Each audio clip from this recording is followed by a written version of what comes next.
and we are back once again with Inward Bound for Mindful Living. Okay, so we've figured out that thought evolves into emotion and exactly what the problem is. Now, how do we fix it, Mr. Suryaarshi? Don't fix it. Yeah. Now, with mindfulness, what you can do is first you become aware. Hang on. This is where I am right now. The moment you become aware, then you have created that space. You know, I like your out of body experience. Like you look at what's happening. Then take again the same emotion which we have to deal with is because it's a very common emotion, jealousy. Now, how can I develop? First, I become aware that I have jealousy. But it's not easy to get out of it because it has come through a rational process. I have compared, my stock is smaller than yours, so now I need to do that.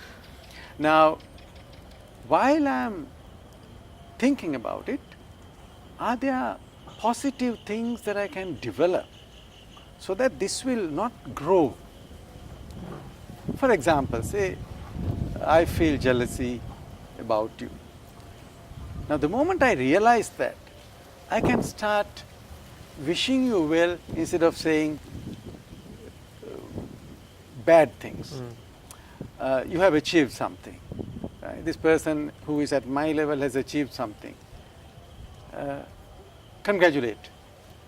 If it is not easy to go and tell it in the face, maybe send a electronic message or a card or something, but you go through that process of wishing. Because when you verbalize something, although it doesn't mean, after some time it tend to, you know, so that, but there are some people who will come and wish you very well and do, you know, behind your back. Yeah. But we are not saying that. We are saying, okay, we are trying to practice this. Then if I see I am a person who has this tendency to feel jealous, I keep appreciating others whom that I am not very close and who I can easily appreciate. So that you develop this ability to appreciate others. The other extreme of this ability is what I call unselfish joy. Rejoice at the success of another. Person. It says this is a feeling a parent would have about a child.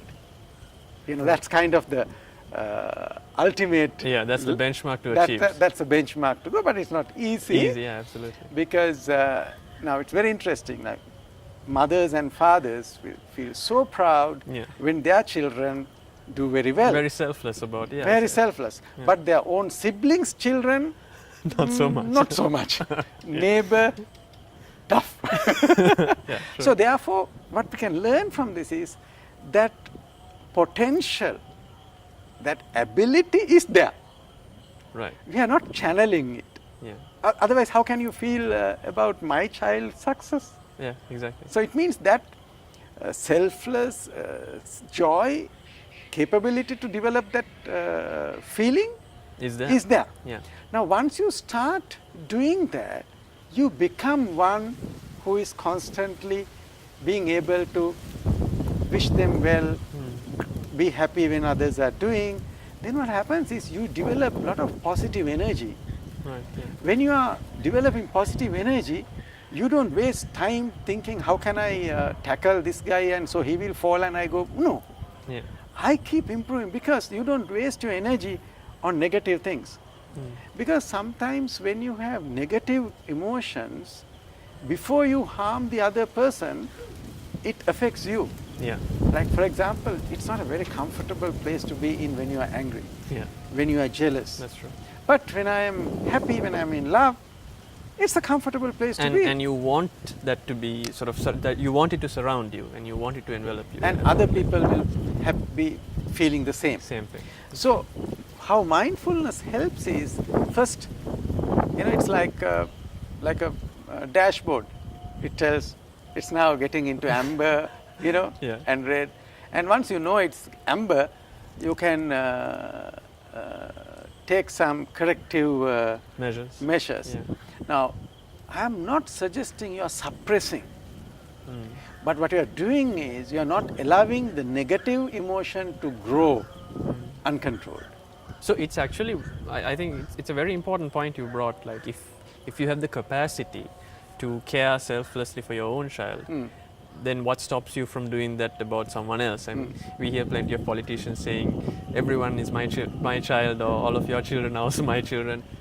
But For better really, or my worse. child is more Exactly. special than the Exactly. Yeah. So I think what you're trying to sort of get at, Mrs. Suraj, is, if I'm not wrong, is that this is all choice, right? I mean, it's about bringing out that capacity in a positive and an ostensibly righteous manner for people, and mindfulness enables that.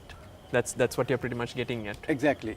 Now that's why we started saying there's no bad day as such, because it's actually we cannot change very much in the world. Yeah. But what we can change is the attitude towards that. So when what you shouldn't do is, because we are talking about this negative emotion of jealousy as an example, you shouldn't say, oh, I felt jealous about my best friend, am I a bad person? Yeah. No, you shouldn't think like that. Yeah. It's human, you felt it, but you are not allowing It to, it sort to of consume you. consume you. Exactly, consume you, and you don't harbor that thought for it to grow, because when you allow it to grow, we remember we discussed this. How our mind keeps building its Building, yeah. own stories. Yeah. So this is the same process. Uncontrolled, not uncontrolled, unobserved mind will keep adding things with no rhyme or reason in a way. Yeah. That- And it works for good as well as bad. I mean, Similarly, when you feel, you have seen people who are very compassionate and then keep on, they become like, always. yeah. So, and they are very happy. Correct. Yeah. That's a positive one.